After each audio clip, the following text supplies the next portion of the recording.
बिस्मिल्लाहिर्रहमानिर्रहीम। लाड़काने खां मां अब्दुल फताह उडो। लाड़काने में गवर्नमेंट हाई स्कूल वारिजा फेड़ो जे शागिर्दनि पंहिंजे वालिदेन सां गॾु उस्तादनि तरफ़ां तालीमी सरगर्मियुनि जे बाइकाट ख़िलाफ़ शहर जे जनाबाग चौक ते एहतिजाजी मुज़ाहिरो करे धरणो हयो। इन मौक़े ते मुज़ाहिरीन चयो त गवर्नमेंट हाई स्कूल वारिजा फेड़ो में 450 खां वधीक शागिर्द ऐं शागिर्दियाणियूं तालीम हासिल करे रहियूं आहिनि।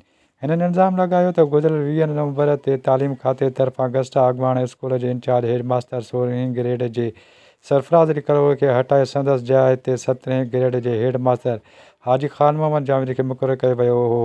जंहिं मामले तां अगस्टा यूनिट बाक़रानी जे सदर सरफराज़ अली कलोड़े पंहिंजी तंज़ीम जे अॻवान सां गॾिजी गुज़िरियल 26 ॾींहनि खां मुसलसिल क्लासनि जो बाइकाट करे असांखे पढ़ाइण लाइ स्कूल न पिया अचनि।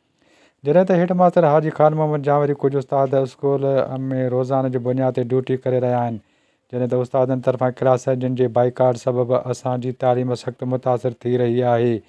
हिननि सिंध जे वॾे वज़ीर तालीम खाते जे सूबाई वज़ीर सेक्रेटरी तालीम समेत ॿियनि वसवारनि खे अपील कई त मामले जो नोटिस वठी बाइकाट कंदड़ उस्तादनि खे हटाए संदनि जी जाइ ते ईमानदार उस्तादनि खे मुक़ररु करे तालीमी सरगर्मियुनि खे मुकमल तौर ते बहाल कयो वञे।